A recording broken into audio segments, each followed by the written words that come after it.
women here tonight who've participated in our FourthWave Accelerator this year and in prior years. And they're going to share their experience, wisdom, and a few laughs, I think, with us tonight. But first off, I'd really like to thank our generous sponsors of FourthWave. They include the Greater Sacramento Economic Council, SMUD, the City of Elk Grove Economic Development Group, Stoll Reeves LLC, Five Star Bank, Chico Start GrowTech, the Principal Financial Group, M-Train, and Greenberg Tarrig LLC. They've all been fantastic this year and enabled us to run another successful program for 12 women entrepreneurs. I also want to thank our partners at the Carlson Center for Innovation and Entrepreneurship at Sacramento State for their support during the FourthWave program. That includes Cameron Law, Dale Carlson, and Jesse Becker-Alexander, who's actually on our panel tonight. A little bit about FourthWave before we get started. We're a nonprofit accelerator program for women technology entrepreneurs based here in Sacramento. We help them scale their companies through business mentorship, leadership coaching, and we facilitate readiness and access to funding. The program runs annually for 16 weeks, concluding this week with the Global Entrepreneurship Week and events that we have. Now let's meet our amazing panelists for tonight. Okay, everybody can turn their video on.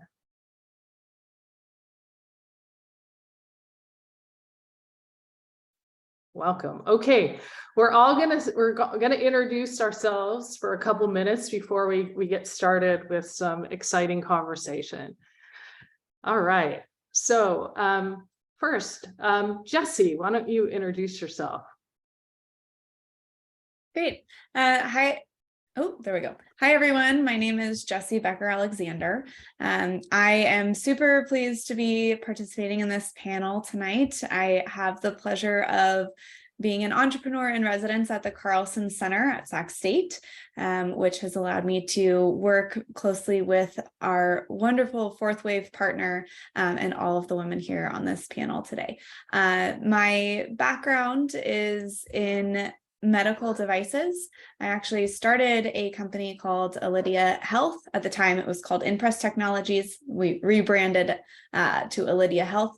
And our company created a medical device that treats postpartum hemorrhage, which is the #1 cause of maternal death in the world.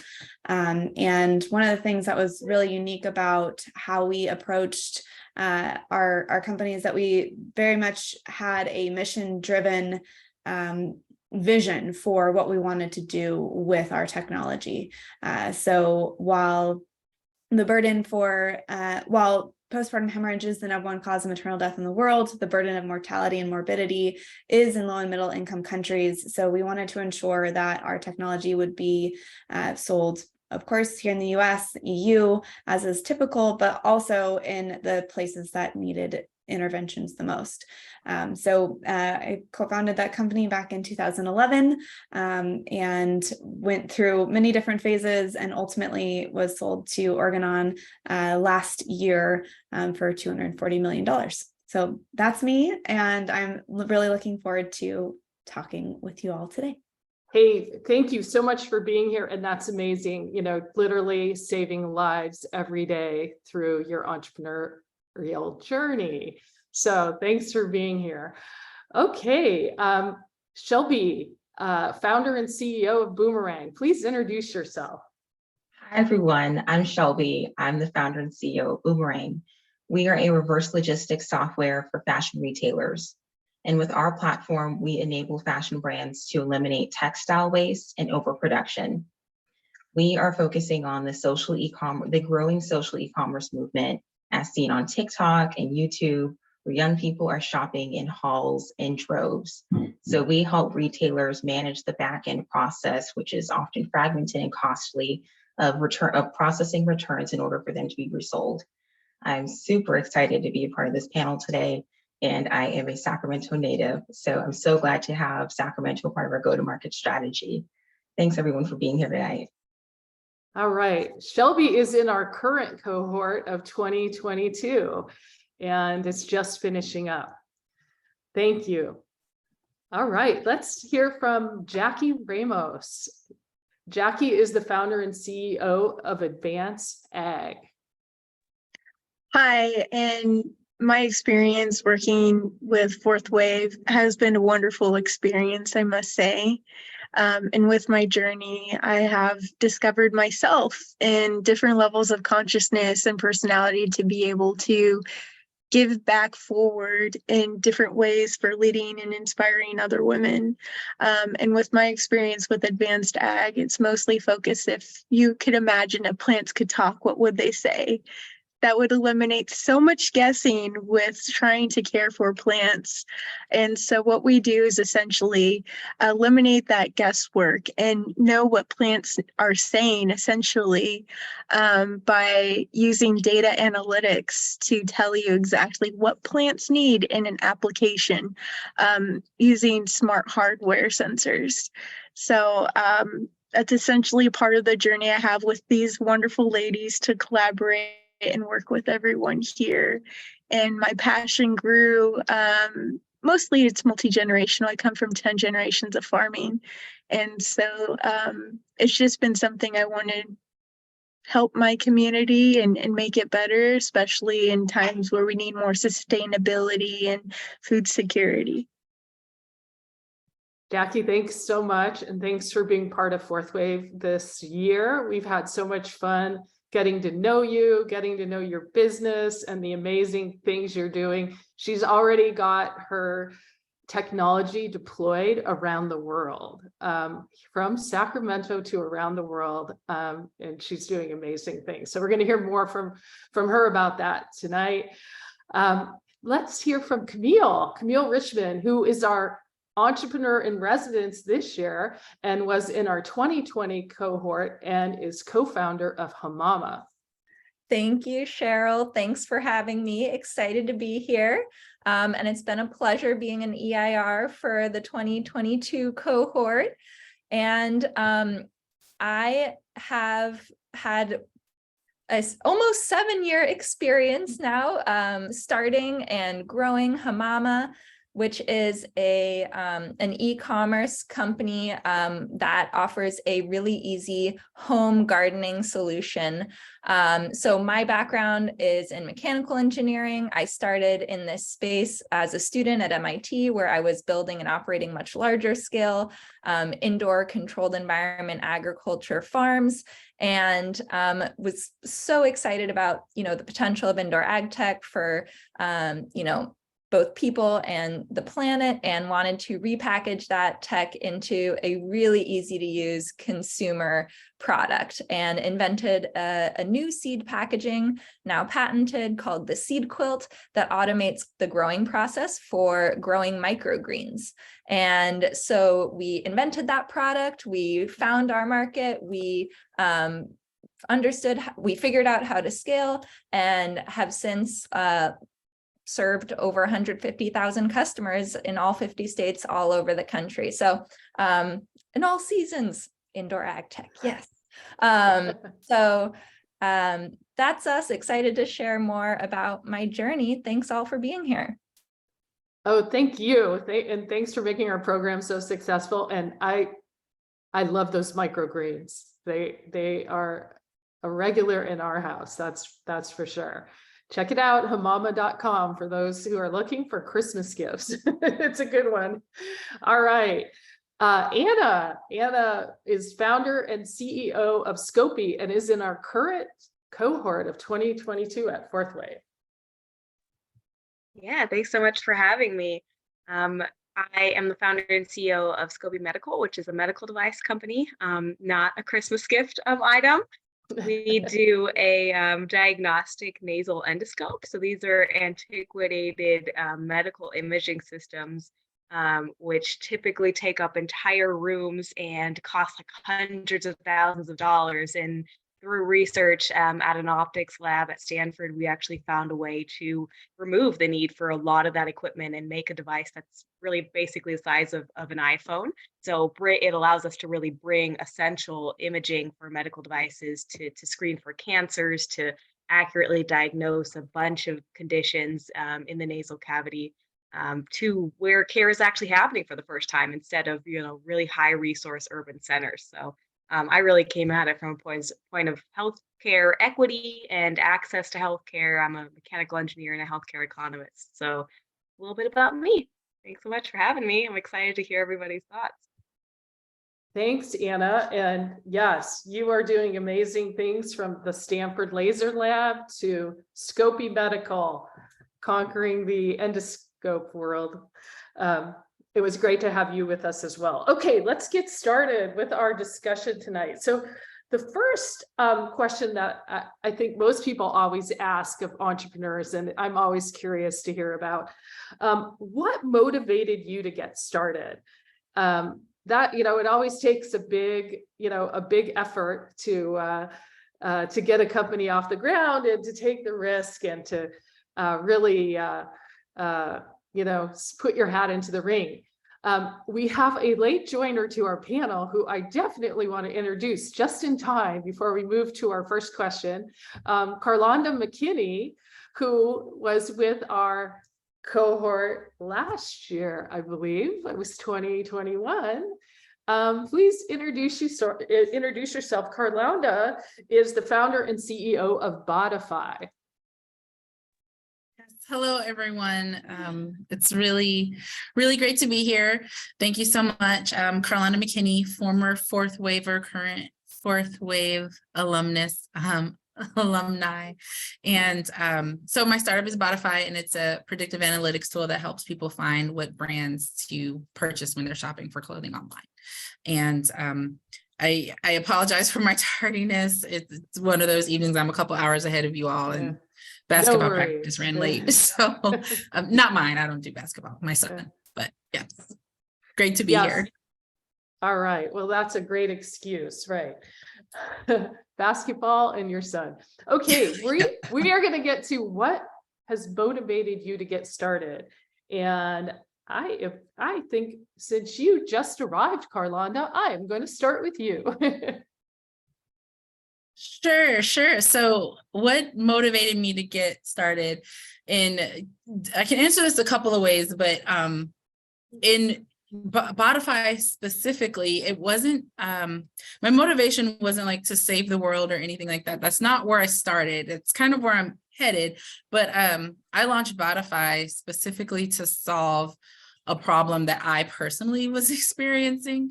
So I shop online a lot, and have for as long as I can remember, and always dealt a lot with returns.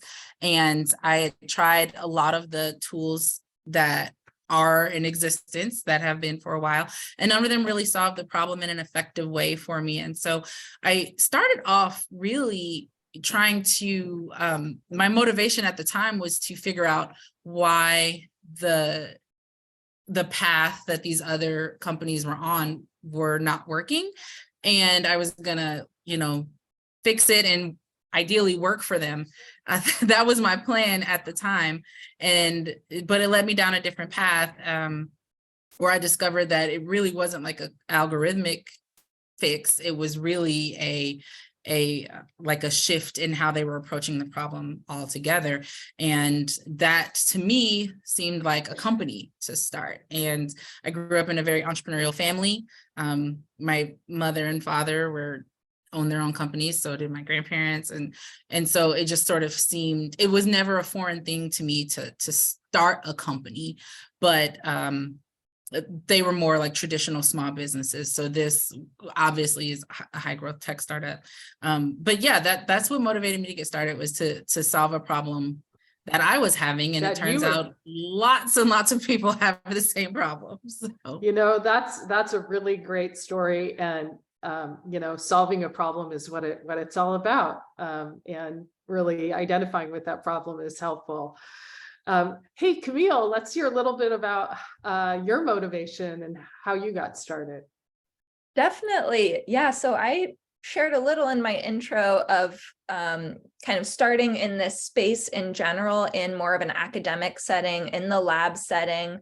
So I had very much been interested in sustainability and sustainable ag tech since high school. An urban farm cropped up near my neighborhood before I went to college. I volunteered there a little bit before I left, and then went to college, forgot about it for a little bit, mechanical engineering classes, and then a research job popped up in urban farming. And I was like, oh my goodness, I can do both, right? And so I started doing research in undergrad in this indoor ag lab, urban farming lab, and basically spent college farming, which was amazing, and grew really passionate about the issues in agriculture, from the carbon footprint of transporting food across the world, and and how do we ensure folks are able to access the freshest, healthiest possible produce, and being in this space, and also just being in kind of this more public facing lab where I was able to talk to people about what I was doing. I don't know if anyone's seen one of these like indoor hydroponic labs with the LEDs. It looks crazy. It attracts people like flies. So I was talking to people every day and they're like, what is this? And I'm telling them, and people wanted to get into it themselves as well. And so that was kind of the light bulb moment was, oh, if I could get this into people's hands and into their homes, like we could almost create a, hyper distributed indoor farm in Americans' homes, increasing access to, the freshest, best, healthiest foods. So I met my co-founder, Dan, in this lab as well. And he and I decided to, start our own company. It wasn't honestly something I thought of myself as an entrepreneur. So I kind of, didn't take advantage of entrepreneurial programs before college, was fortunate enough to be, able to do 500 startups, FourthWave, and really build that community to help me understand what it's all about and what it takes. And that was really kind of a key, launcher and, element for our success. I'll leave it there. Great. Thank you for sharing that from the lab to the startup world. That's another path. Anna, I'd love you to share your story with the group here.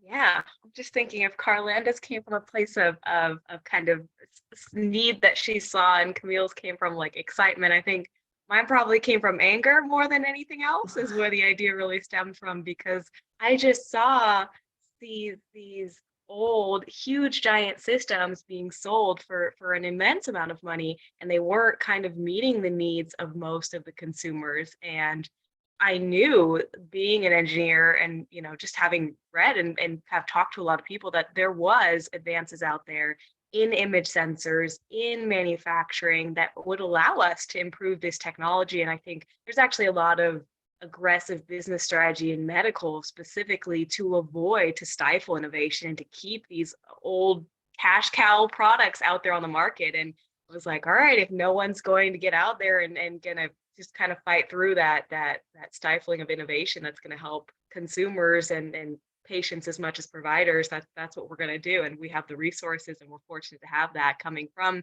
a great university and having programs like FourthWave. So that's really where our idea came from, and kind of the fire that still keeps me motivated for sure. Oh, that's great. So we have, so that's another story. Like something's really outdated and just needs to change, and seeing that and being able to innovate around that, that's phenomenal. And we'll do one more and then we're going to move to the next topic. Shelby, share with us your story. Yeah. Yes, of course. So I love shopping online. It's just a great way for me to be able to see everything, all my options, and deliberately make a plan as to what I'm going to purchase and what I'd like to try on at home. And what really was the first motivator was the fact that my friends were really struggling with returning clothes that they bought online. Therefore, they opted out of shopping online altogether. And as a fashion lover, that made me kind of sad because online shopping and all the different brands that are available have such a wide range and variety of trends and styles that you can take part in.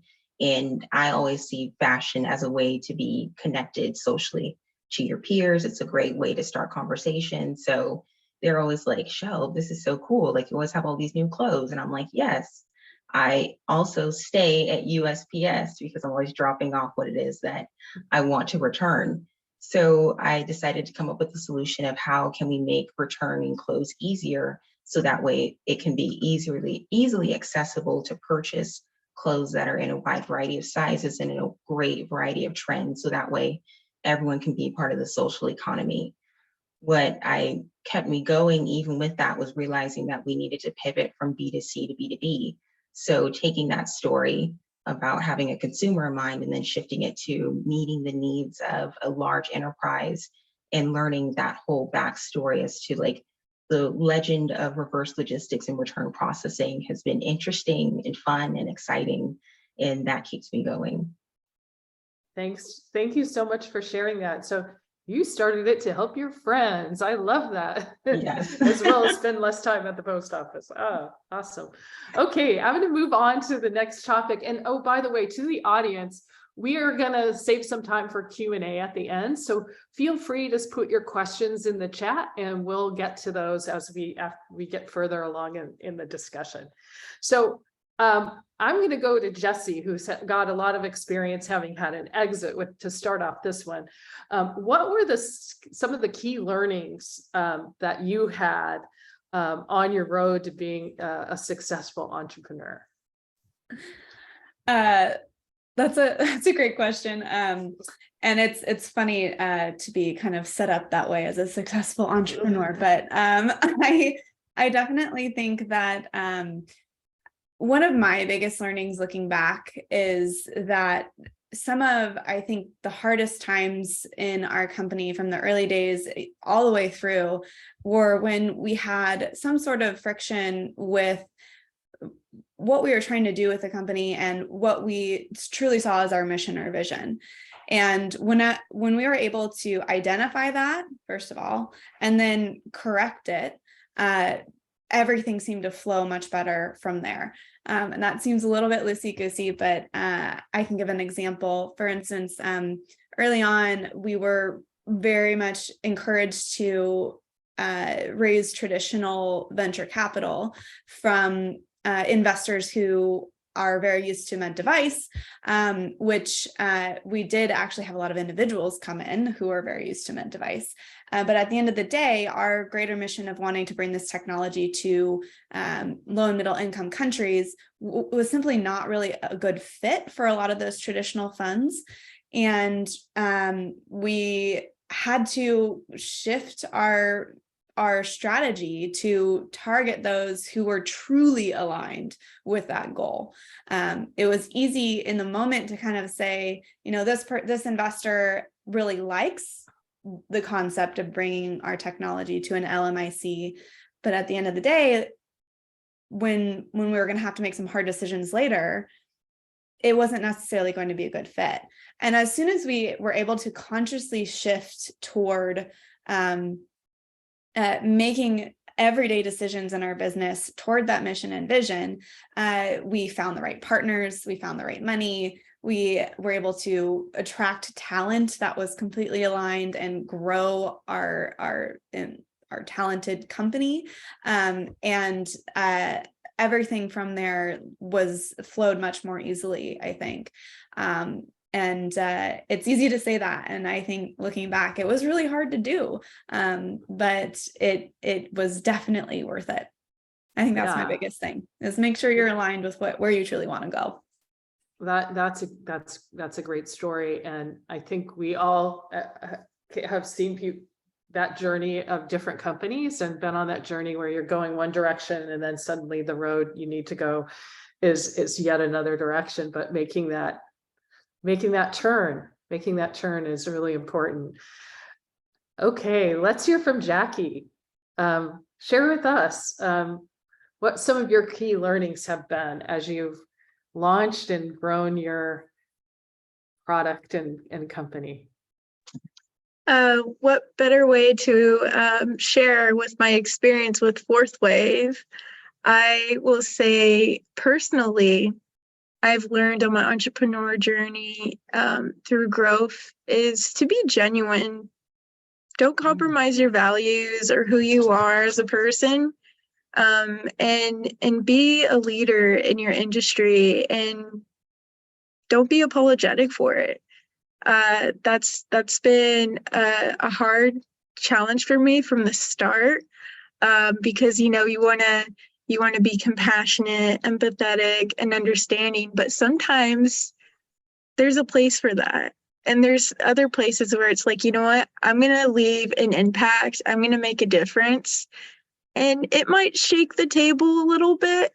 People may not like it, but as long as you're doing something good and impactful, it's a great thing to step forward and say and do something about it.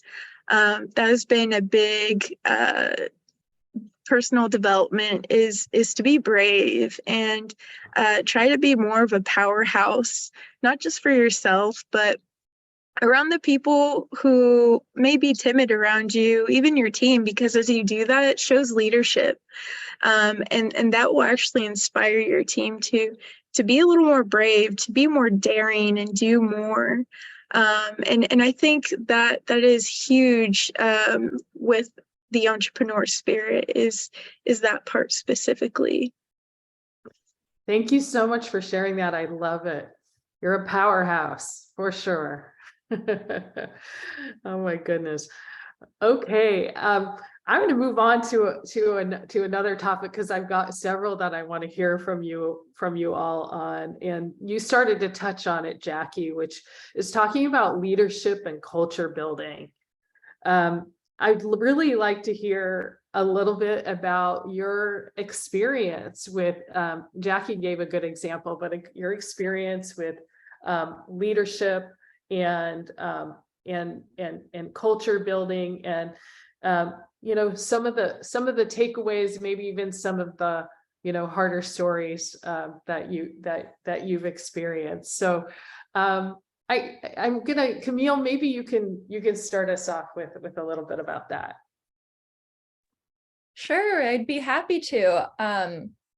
Yeah, I think a really beautiful thing about the FourthWave program's emphasis on that is encouraging very early stage founders to be thinking about that first and foremost. Often in a broad range of stages of companies in FourthWave, but I think trending towards more early stage, right? And so I think it's an amazing foundation, and I wish I'd gone through it earlier. When I went through it in 2020, we were at the point of reaching kind of the high mark in terms of our growth, and that was about 60 people, and it was an amazing experience, and we were able to accomplish so much together. But in kind of those big growth times, you can kind of feel the cracks, right? Or like it's running away from you. And I think that's a pretty common phrase or like cautionary tales, like the 50-person mark, you're gonna need processes. And so I think I was able to see going through the program, like, oh yeah, if I had kind of, been more mindful of, even things like, do we all talk about the company in the same way? Do we all have the same, like, one sentence? What do we do? That is so small, but it goes so far. And it's just easier to do when you're smaller. And then every time you're onboarding someone new, like, all right, what's the deal here? So yeah, I'll leave it at that and let someone else add to it. Thank you. Yeah, you know, scaling that team and being intentional and thinking about the culture that you're building is important, and we have to start with that. I love it. Carlonda, I'd love to hear your thoughts on this area as well. Yes, you know, there's a lot of talk, especially now, about culture and organizational culture, and it's almost kind of a buzzword. And I think Camille made a good point. Like, does everyone talk about your company in the same way? And I think there has to be a shared understanding of what culture is. And so as I'm growing my team, I look at culture as the collective personality of your company. Like, is your company fun? Is it like, if your company were a person, would you want to be their friend? And I mean, that sounds a little, you know, silly, but it's true. So that's really how I look at it. And because I had a pretty robust corporate career before I made the leap into entrepreneurship, I kind of took all these nuggets of let's do this, not that. I want this, I don't want that. That's a steaming dumpster fire, so let's do something all the way different. And so I was able to kind of and still am in the process of, because we're really not that big. We have less than 10 people. But in hiring, you know, I think, and this is something I took from FourthWave, working with people that are aligned. And that is in every aspect, from your clients to your investors to the people that you work with. Because at the end of the day, if there are people in your ship that are not aligned with where you're going, then they're going to slow down the ship. And I want the culture of Bodify, and I'm very intentionally, almost maniacally so, about making sure that you could have all the skills that you need, and on paper you could be perfect for a role, but do you fit in with the culture of our company? Do you understand, and do you agree with and align with? And I don't necessarily want to say agree, because we're humans, we don't have to all agree on everything, but are our beliefs aligned? Do you believe in the mission? Do you buy into what we've bought into in terms of making shopping easier for people, which makes the, you know, retail more sustainable and all of that? Like, or do you just want to check? And if you just want to check, that's okay, but not here, you know? So it's something you have to be intentional about, because culture is going to happen. It's going to happen. So are you going to create it, or is it going to just create itself and then you've got to deal with it? Yeah, we got to be intentional. And I love the alignment and keeping your people in alignment. And that's going to get you a lot further, faster, I think, in a lot of ways. Who else wants to jump in on this one? What? Anybody? Okay. Jackie Go ahead, speaking. Jackie. Yeah. I absolutely agree with you, Carlonda. There's so many aspects to alignment. In many ways, like organizational behavior, it always starts at the top. You know, leadership can do all the training, but it's really up to the lower level management to like implement those, the culture, the values, those standards, because sometimes you see a separation between like operations and administration side of things. And I really think it's so pivotal to continually to repeat those values, to continue to always seek alignment, not just with the individual self, but as a whole. I know it's often goes back to the idea of Curie personalities. In Latin, it means the whole person. And often, you know, in FourthWave is the emphasis of to me, by me, for me. You know, the culture of FourthWave, and how in some ways that actually can implement in organizations such as, you know, all of our startups here, and how it can impact how everyone works with each other for the better. And it's like what you said, if you're here for a paycheck, you don't belong here, because we're here to impact our industries and get things started. And that's why we're a startup. Thanks for sharing that. That was great. Okay, so now I want to get into a couple stories, and I'm gonna let you choose if you tell us either wow, this really went right story, or wow, this really went wrong story, and kind of what you learned and took away from that. So let's see. You know what, Anna, do you want to start us off with that? And it could be from the very early, or it could be something right now. We don't care. Yeah, I'm happy to start out. I have kind of one of each, and what's interesting is that they were exactly the same, except the outcomes differ drastically. We often, when we speak to investors, have due diligence calls with, a primary care practitioner or an ear, nose, and throat physician. So a clinical person who can provide the investor with like a background of information on how they would use a tool like this. And of course, like every other product, not every single person who's intended to use this device is is going to buy something, right? Not everyone buys every couch. Not everyone buys every espresso machine. And so we had one call, for example, where that person, that primary care practitioner, just did not believe in, just didn't want a device like this, and just felt like it would add, stress in their process. And then we had a call the other day where it was the same kind of call set up by an investor with a primary care practitioner. And we left the meeting with offers of investment from that primary care practitioner, like a clinical site. They were like, all of my friends want this. I want this. This can be used in so many cases. And so it was, for me, a really good example of there was really no real difference in how we went about that situation. It was just, kind of sometimes the luck of the draw on some of those things, and just talking with the right people, and, putting yourself out there and getting up again when you don't find the right person the first time as well. Well, I would definitely put the second one on your due diligence list for investors to call. But yeah, that's a good story. You just, some days you don't know what's going to happen, especially on the road to investment and due diligence, and being able to roll with it, and find the humor in the journey and the things that go right and wrong. Yeah. Hey, Shelby, do you want to share something with us? Yeah.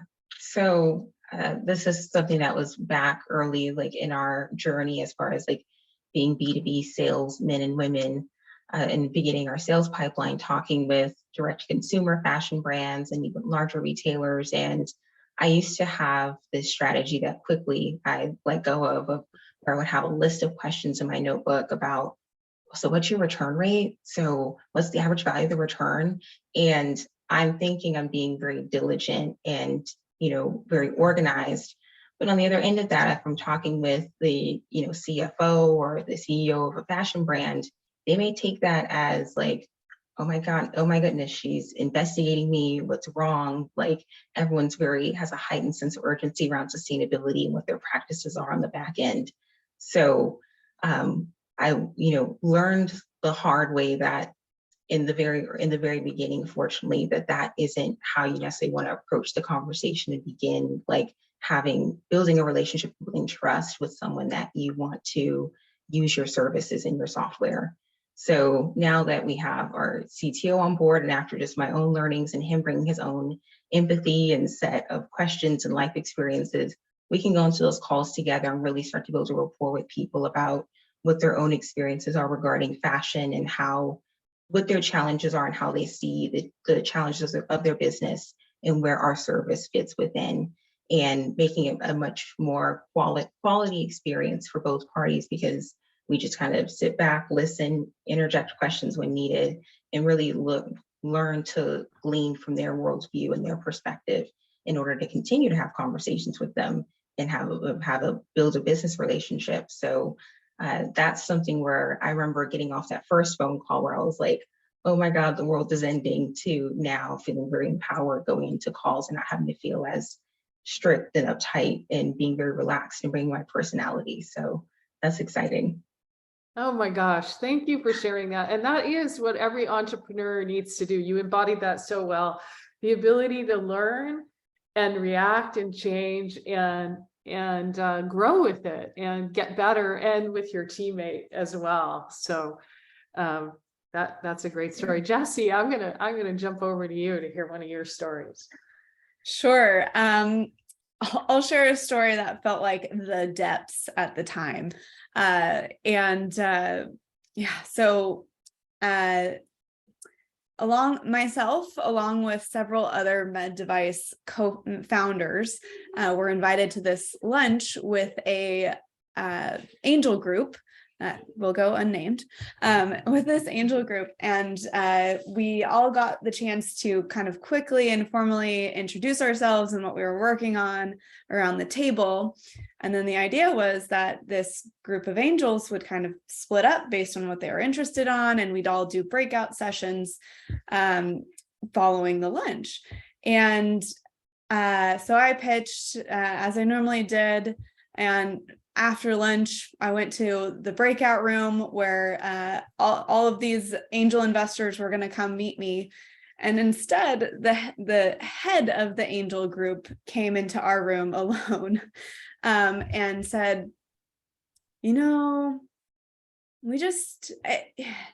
don't think anyone's very interested. No one's, if it was a knee replacement or, something that, our buddies have gone through, maybe we'd get it a bit better. But we think what you're doing is really wonderful. Thanks. And I remember at the time just being floored. I was like, this is the #1 cause of maternal death in the world. And guess what? We all came from a uterus. And I just remember being so shocked. And it at the time it was a blow, because everyone else in that room had some great conversations that day. I guess the positive side of this story is, even though that felt really, really bad at the time, it was one of the interactions that led me to say, you know what, we're targeting the wrong kind of investor, we're targeting the wrong kind of partners.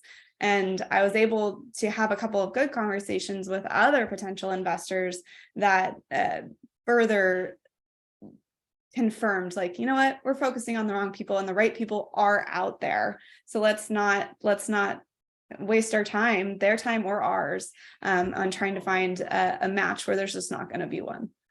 So, okay. Well, I think probably everyone on this panel has had that experience at one level or another. And you know what? That's the thing. Not every investor is right for your company. And so really understanding that and finding those that are, again, it comes back to alignment, alignment with your investors as well as the people on your team. Does anybody have another story that they want to get out there, or shall I move to the next topic? I just want to say really quick, this is a pattern of stories, but it's very fast, but the takeaway is to shoot your shot. So I'm going to say, if you don't ask, it's always a no. So shoot your shot. I recently, I LinkedIn stalk people. You should know that about me. So if I want to do business with you in some capacity, I know a lot about you. So I was looking I have a client hit list, and I decided, okay, this week I'm going to make contact with this client, someone in that company.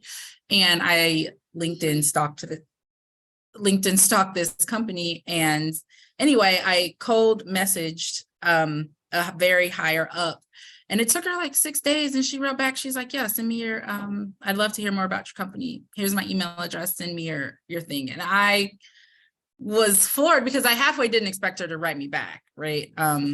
But she did. And now we're talking, and now that could be like a $500,000 contract in 2023. So, shoot your shot. That's it. Awesome advice. Everybody should do that. And, it is great to have these tools where you can get to people, as an entrepreneur And, you know, most large organizations need innovation, right? And so it's thinking about, I like the way you thought about that. Hey, I'm bringing something that they're probably going to, you know, going to need. And if not, I'm fine with that, but I'm going to take my shot. I like it. That's wonderful. Okay, let's talk a little bit of what we started to talk about women, and you know, several of you have products that, you know, are exclusively targeting women. I was at the SOCAP conference a couple weeks ago, and I heard an amazing statistic, which many of you may know, but for some reason I didn't, that by 2030, women in the US will control 60% of the wealth. That's some $30 trillion. When we think about that. So, yeah, how do you think that's going to impact, you know, female entrepreneurs and female-owned businesses? And the reason women are going to own so much more is because of the baby boom generation, and men sadly have earlier mortality. So the wealth gets passed to the women. So that's the story, a lot more wealth. So I would love to hear some of your thoughts about how that might affect your growth business, how you think it's going to affect women entrepreneurs in general. And I'm going to jump over to Camille and see what she thinks about that.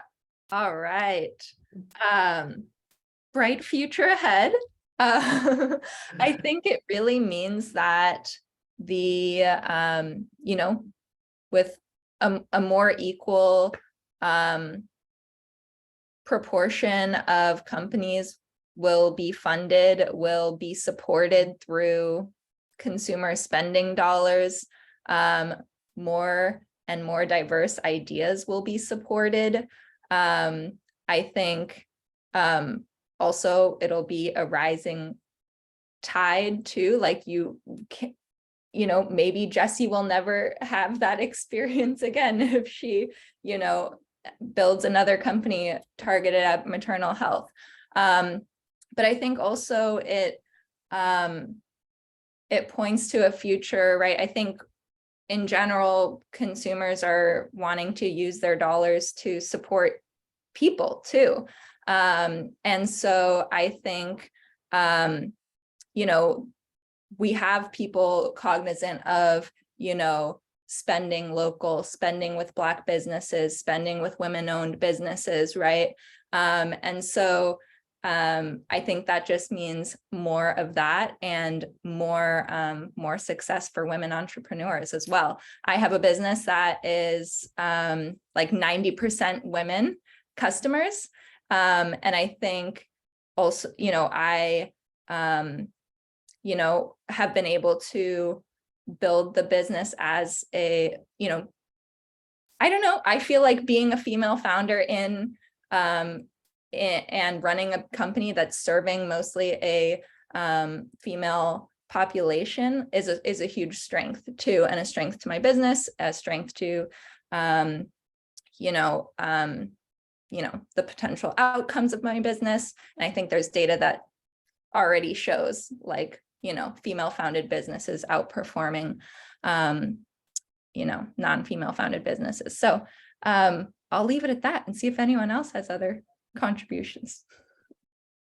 Yeah, that's actually a strength, the 90% women consumers, a strength given the numbers of wealth and pocketbook in the household, and certainly in the food area that women control. Hey, Jackie, do you have any thoughts on that? I know you're in the agriculture business, which is pretty heavily male, but Yes. I'm interested in your thoughts on, you know, women in that realm. Absolutely. We actually need more women in agriculture. And it's actually really exciting because it gives more initiative for women to get into the fields of their interests, especially for whether it's a small business or a startup, however you want to categorize the business size. I think it's a huge advantage, especially for different minority groups. And especially in agriculture, it's huge advantage, especially for women. For me, I'm Native American and Mexican American, and so it's a huge advantage for the Native community too of women. There's social changes that are happening because of this, and it's such an encouragement to be like, okay, the opportunities that I didn't know are there are now there, and I can take advantage of those opportunities. And it's a social step forward for all of us women together. And it's really exciting to see how our social structure is now changing. It's shifting more into an equalized playing field for entrepreneurship. And I know many of us women will say currently right now, like, oh, most of investor money go towards men, women have a little bit, but as you stated, that's changing. We're in a shift. Everything is shifting right now culturally in our country and society. And it's really exciting to see where this goes. Yes. Hey, thank you for sharing that and the work that you're doing in agriculture and your background. I think you're really going to shake up that whole ecosystem even more than you have so far. So you keep going on that. Yeah, I think it's really interesting on the investment side, where we're going to see these women, and we already are seeing a lot of women in angel groups and in new funds that women are leading, to be able to really search out and fund those companies that they can relate to and the products that they can relate to. I'm interested in Shelby and Carlonda. You're both kind of in the fashion world. Maybe this isn't a new thing because women have kind of dominated fashion for a while, but are you seeing some of this trend start to change in that segment as well? Well, I think Carlonda and I are trendsetters. Of course. Especially because, for fashion, there is a representation, a large representation of women and, other genders in the fashion and beauty and women-centered CPG space. However, like even just through customer discovery, it was very interesting to see at the very early stages how dismissive men were of this problem. They were like, fashion is small, women's fashion is not worth a lot. Why can't a busy mom just do it? Like those are the only zones of understanding that was there. And even when it comes to talking about like the industrial part of return management versus logistics, it's still overrepresented by men who understand logistics and supply chain and who are expertise in that space, but don't necessarily understand the end consumer and their concerns and what it is that they hope to gain. I think it's exciting because I always thought that the only way that I could be involved in fashion was through designing clothes or working on a magazine, but now I get to do that, and I'm not doing either of those things. I'm talking to other supply chain people and bringing in our unique insights as to how we can solve this problem with having empathy for everyone at every single step of the supply chain. And I think that's exciting, and I'm excited to see more women investing in this space. Yes, I'll echo that, Shelby.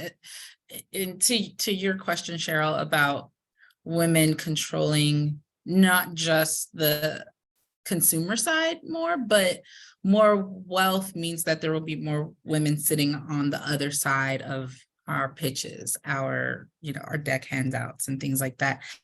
And to be frank, I just really am excited to get less dumb questions from people who have no idea, or like the assumption of, is this really a problem? Do people really return clothes that much? I've never returned clothes. Then I have to say the awkward, well, ask your wife, I'm sure she could probably tell you. And a lot of men have come back and said, you are so right. That she told me that she returns everything that I just tell her to take to Goodwill, and she returns it. So, I think that because women are half of the population and have been so underrepresented in so many decision-making platforms and areas, the fact that is changing, not just for the women here and starting startups now, but for like the next generation of founders, there's so many things that they are not going to bump up against that we are. And I'm excited for them to do that. And I'm excited for even us, because later in our founder journeys, whether we exit our companies and start another one or grow these, the barriers are lessening. And we're seeing it, to Jackie's point, we're seeing it. We're seeing the walls come down as we're doing it. And sometimes it seems slow and arduous, and we have good days and bad days. But when you look at the whole, we're even further along than we were 5 years ago, even. Just look at how many bra companies there are. Like 25 years ago, there were 2, and now there's so many, and they're focused on, how women feel when they're wearing the products. So it's an exciting time. Oh, yeah. Okay. Can I just add something, Cheryl? Absolutely. Yeah, so I think one of the things that's really exciting and interesting to me, in addition to everything that's already been said, is that we're starting to see more and more examples of success for venture-backed companies in women's health, women's products, or just women's-led companies in general. And the more that we see these examples of success, the more not just women who have the bra problem, but many others as well will be interested in actually investing in all of these things. So for me, that's one of the things that's really exciting, is to start to see more and more of these examples of success. And that's why it's so wonderful to work with a group like FourthWave as well, because you all will be the next examples of success, right? And we'll continue to build on that. So that's really, I think, one of the most exciting things for me. Absolutely. And we've got to have those role models, which you all are, which is so exciting. So that leads me into my last question. Then we're going to go to some Q&A if folks have some questions that are listening. So my last question is, what advice do you have for that next generation? Maybe we have some Sac State students who haven't, yet started, or other people in the audience who are thinking about starting. What advice do you offer the women coming up next regarding starting a business? Who wants to go there? I say, take your unique insights and don't think that you have to flatten your ideal market or your first customer to, meet this general audience. Your insights are very valuable. The way that whatever product, service, technology that you want to see out in the marketplace, start with that and start to sell it to your friends, and then the rest will come. Thank you. Jackie, what thoughts do you have? Or go ahead. Sorry, I was just gonna piggyback off Shelby too. It's just like, under that same thought is, I think there's this innate tendency to kind of hold on to your idea sometimes, where it's like, this is my baby and I have to protect it. And I think that hurts your idea. I think a lot of people don't quite see that. And so my recommendation would be really share that idea. I mean, like Shelby was saying, with friends, with customers, with mentors. I think you'd be surprised at how many people are just gonna add to that vision, make it grow and make it bigger, and just kind of turn a little spark into a fire, and then really build something much greater. So that would be my kind of similar recommendation as well, is share the idea and let it grow. Share it and let it grow. That's what you've all been doing here at FourthWave, and thanks for sharing it.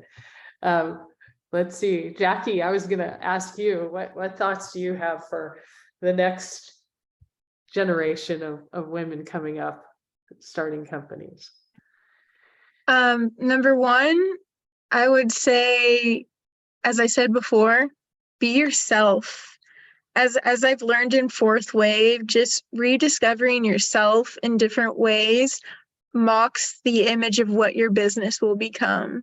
And so I really found through my personal journey of growing the business is finding self-identity, finding self-purpose.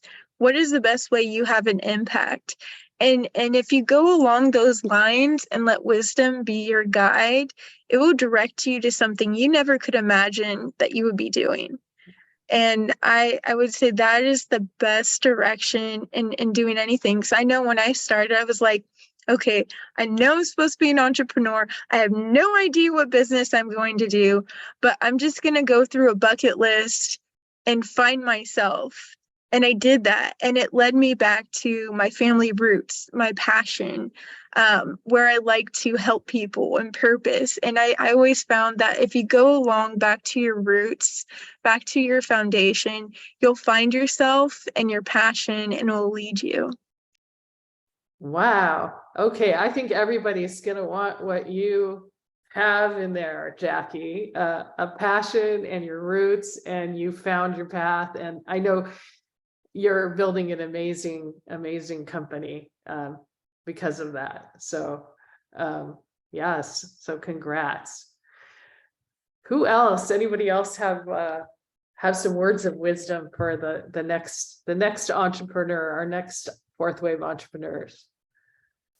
I'll say there's two things. I kind of touched on one earlier.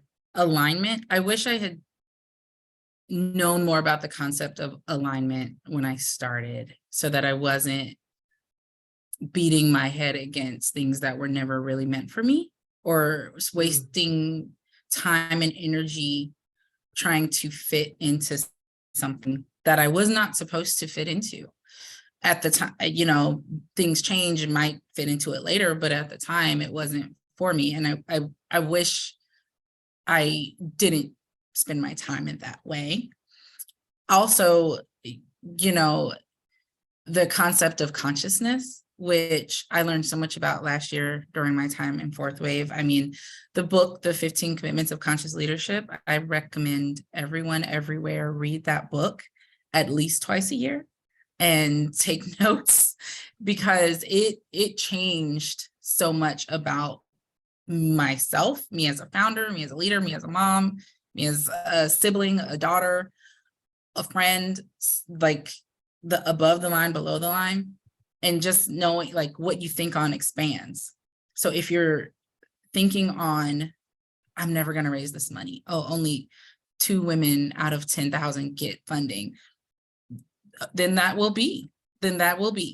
But if you're thinking like, I'm gonna exit. I'm gonna exit my company. Like people think that I'm joking when I tell them that there's not a single part of me that doesn't believe that I'm gonna exit my company. Whether that's an IPO or an acquisition, I don't know.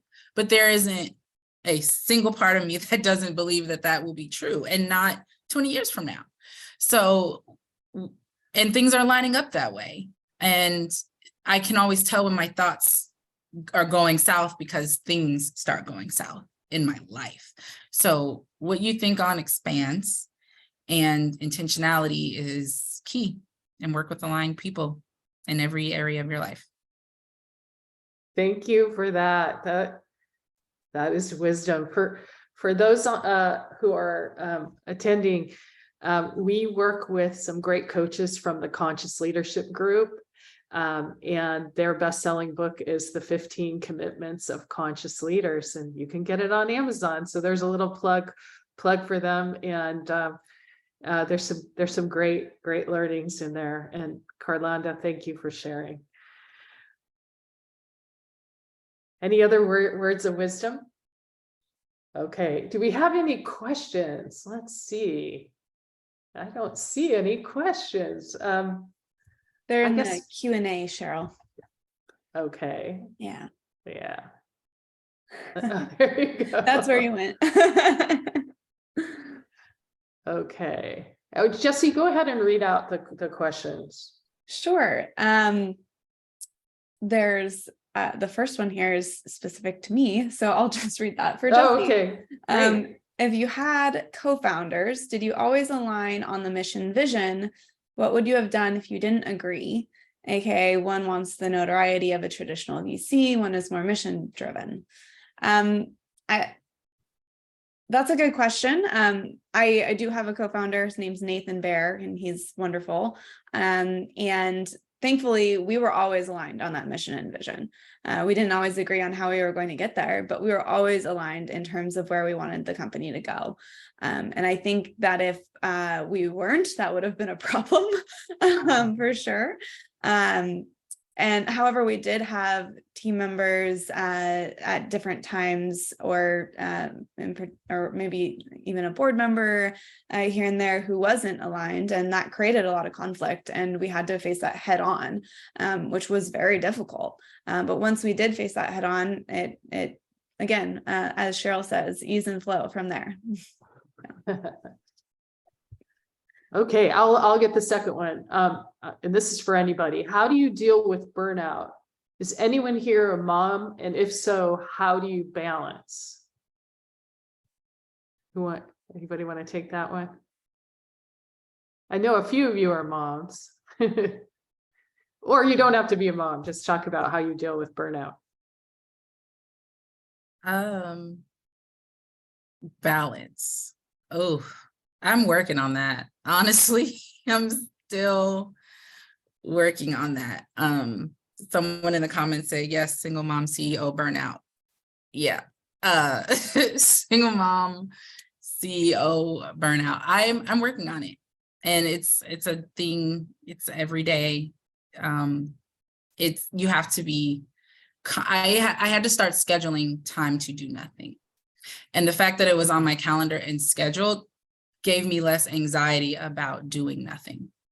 And I know that's kind of like a mental trick that, you're kind of playing on myself, but that's what I had to do. Is like, okay, I'm going to lay on my couch and watch Love is Blind season 2.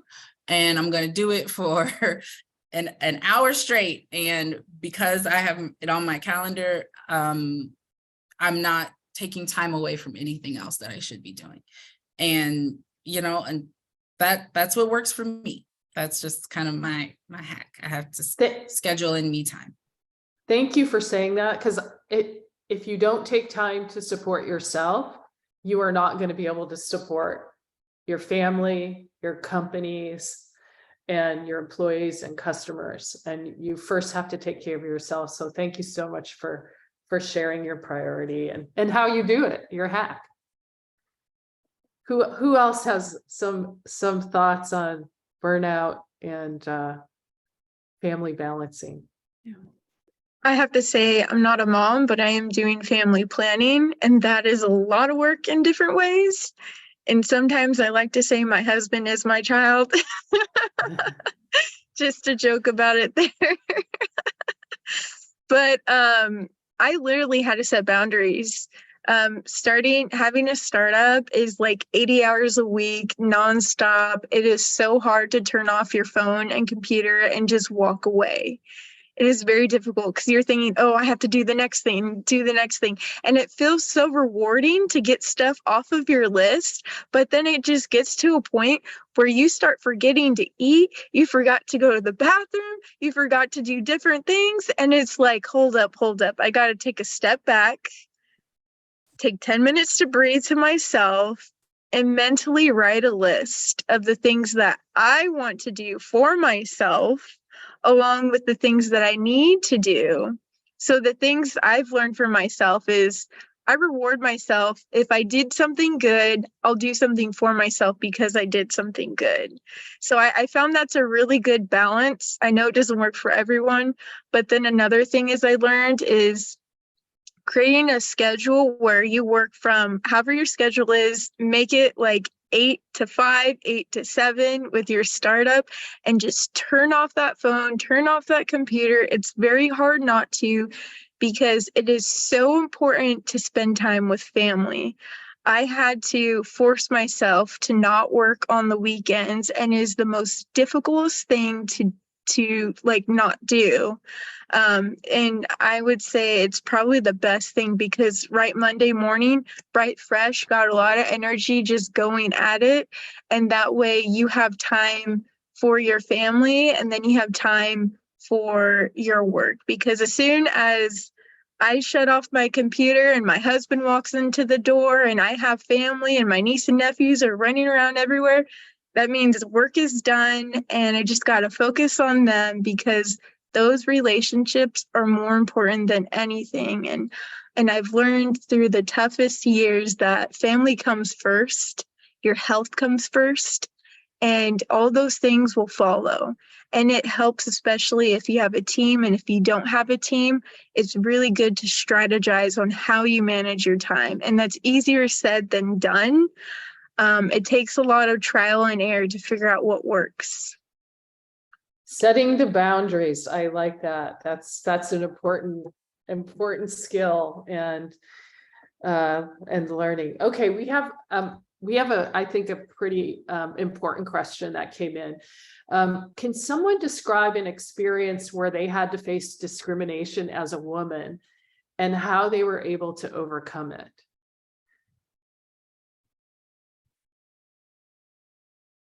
I know Jessie told a story about her investor experience, and she just switched her targets. But any other stories or tricks or insights? I know we probably all had it at some level. Yeah, I will say I switched my targets, and I also had to identify what where I could be better at the same time too, right? Because it's not all someone else's fault. So I had to look at, how do I communicate what I think is incredibly important in a better way as well. So I'll just say that learning how to step into someone else's shoes and speak a language that I wasn't used to speaking was also a huge part of being able to overcome that. To add to what Jessie said, we actually did an exercise in FourthWave where this is something that many of us felt below the line about. Discrimination in the workplace as women. And I actually have a story. I was in the middle of a business meeting with the dean of a business school, and my industry is heavy in it's a male dominated industry. And I was conducting this meeting. This older gentleman wouldn't even address me, wouldn't even talk to me. And I had my partners with me at the time who were, male.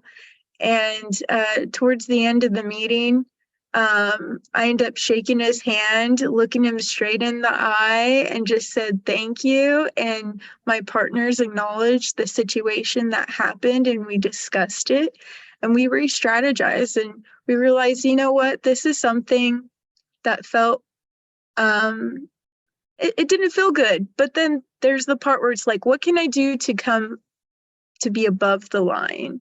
And so we realized, okay, in a situation like this, I'm going to take it upon myself to see, okay, my partner's going to be there in the room. He's going to readdress the person to me to talk to me, and then we can work through it the step by step and identify what FourthWave teaches. It's not happening to me, and it goes from to me, by me, for me. And I really think, Cheryl, that would be a good way to really discuss this topic. Oh, thank you. Yeah. This is one of the things we do teach at FourthWave is we're a powerful creator, and we can create the environment that we want. And so the stories here of how you all did that, reframe and either and created the partnerships and the environment that you want to be part of is important. We could spend the whole night talking about how we might do that. But any of you out there who like what you're hearing, apply next year to FourthWave. We'll be opening applications in the spring. We have one more question from Ashley. Ashley's been going back and forth or whether or not to continue bootstrapping or to start to seek external capital.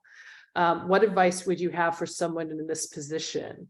And what do you wish you would have known when you were in that position? I don't know if anybody can relate to that quandary or spot from your past. Who? Did someone want Yeah. to take that? Okay. Sure. Because it's interesting. I was in that spot like a month ago, really, a month or 2 months ago. I had won some grants that got us down the way, and I had savings from my corporate job, but I hadn't raised around. So I'm like, well, do I want to raise or do I want to? And so I started like raising. I've started raising and stopped a few times. And I do this because the reality is I never actually took the steps that I needed to take to raise around. I was just aimlessly talking to people who could write me a check or couldn't. And there was no intentionality behind it. But what I would say is if you're thinking about it, one, do you need it? Can you build your company at the pace and in the way that you want to build your company without external funding? And I won't even say external funding, I'll say VC funding, because you can get funding a lot of other ways than VC. You can go to a bank, you can do a GoFundMe, you can, ride share. There are a lot of other ways to get funding besides VC money. The goal is to build a company. The goal is not to raise money. If the money is going to get you down the path of building your company faster, better, then do that. If you're only raising money for the notoriety of raising money, I would maybe dig a little bit deeper. Yep. That's good advice.